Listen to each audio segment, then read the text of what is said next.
ಕೇರಳದ ಕನ್ನಡ ಶಾಲೆಗಳಲ್ಲಿ ಮಲಯಾಳಂ ಕಡ್ಡಾಯ ವಿಚಾರಕ್ಕೆ ಸಂಬಂಧಪಟ್ಟ ಹಾಗೆ ಮಲಯಾಳಂ ಭಾಷೆ ಕಡ್ಡಾಯ ಮಸೂದೆಗೆ ವಿರೋಧ ವ್ಯಕ್ತವಾಗ್ತಾ ಇದೆ. ಕೇರಳದ ಕನ್ನಡ ಶಾಲೆಗಳಲ್ಲಿ ಮಲಯಾಳಂ ಭಾಷೆ ಕಡ್ಡಾಯ ಮಸೂದೆಗೆ ವಿರೋಧ ವ್ಯಕ್ತವಾಗ್ತಾ ಇರುವಂತದ್ದು. ಬೆಂಗಳೂರಿನಲ್ಲಿ ಬಿಜೆಪಿಯ ರಾಜ್ಯಾಧ್ಯಕ್ಷ ಬಿವೈ ವಿಜಯೇಂದ್ರ ಕಿಡಿಕಾರಿದ್ದಾರೆ. ಕೇರಳ ಕಮ್ಯುನಿಸ್ಟ್ ಸರ್ಕಾರದ ನಡೆ ಖಂಡಿಸಿದ್ದಂತಹ ಬಿವೈ ವಿಜಯೇಂದ್ರ ಕೇರಳ ಸರ್ಕಾರದ ನಿರ್ಧಾರಕ್ಕೆ ಬಿಜೆಪಿ ತೀವ್ರ ವಿರೋಧವನ್ನು ವ್ಯಕ್ತಪಡಿಸ್ತಾ ಇದೆ. ಬಿಜೆಪಿ ಮಾತ್ರವಲ್ಲ, ಸಂಘಟನೆಗಳು ಸಹ ತೀವ್ರ ವಿರೋಧವನ್ನು ಮಾಡ್ತಾ ಇರುವಂತದ್ದು. ವೇಣುಗೋಪಾಲ್ ಮೂಗು ತೂರಿಸುವಂತಹ ಕೆಲಸವನ್ನ ಮಾಡ್ತಾರೆ. ಆದರೆ ಕಾಂಗ್ರೆಸ್ ಸರ್ಕಾರ ಸಹ ಕೇರಳಕ್ಕೆ ಸಹಾಯ ಹಸ್ತ ಚಾಚಿದೆ. ಸರ್ಕಾರದ ವಿರುದ್ಧ ಬಿವೈ ವಿಜಯೇಂದ್ರ ವಾಗ್ದಾಳಿಯನ್ನ ಕೂಡ ನಡೆಸಿರುವಂತದ್ದು.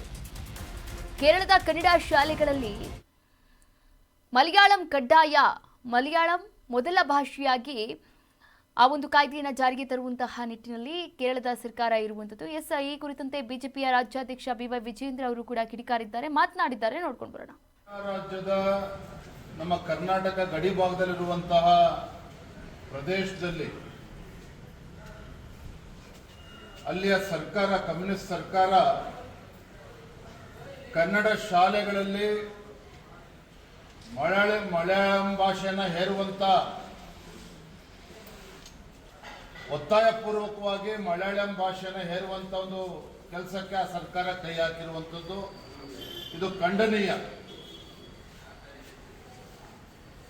ಇದು ಭಾರತೀಯ ಜನತಾ ಪಾರ್ಟಿ ಇದು ಪ್ರಬಲವಾಗಿ ಖಂಡಿಸ್ತದೆ. ಅಷ್ಟೇ ಅಲ್ಲ, ಎಲ್ಲ ಕನ್ನಡ ಪರ ಸಂಘಟನೆಗಳು ಕೂಡ ಇದರ ಪ್ರಬಲ ವಿರೋಧವನ್ನ ಮಾಡಿದೆ. ನಾನು ರಾಜ್ಯದ ಮುಖ್ಯಮಂತ್ರಿಗಳಲ್ಲಿ ಕೇಳೋದಕ್ಕೆ ಇಚ್ಛಪಡ್ತೇನೆ, ಏನು ನಿಮ್ಮ ರಾಷ್ಟ್ರದ ಕಾಂಗ್ರೆಸ್ ಪಕ್ಷದ ಎಐಸಿಸಿಯ ಪ್ರಧಾನ ಕಾರ್ಯದರ್ಶಿಗಳು ಕೆ.ಸಿ. ವೇಣುಗೋಪಾಲ್ ಅವರು ಕರ್ನಾಟಕದ ವಿಚಾರದಲ್ಲಿ ಪದೇ ಪದೇ ಮೂಗು ತೋರಿಸುವಂತ ಕೆಲಸವನ್ನು ಮಾಡ್ತಾರೆ. ನೀವು ಕೂಡ ವಯನಾಡಿನಲ್ಲಿ ಬೇರೆ ಬೇರೆ ಸಂದರ್ಭದಲ್ಲಿ ಕೇರಳಕ್ಕೆ ಸಹಾಯ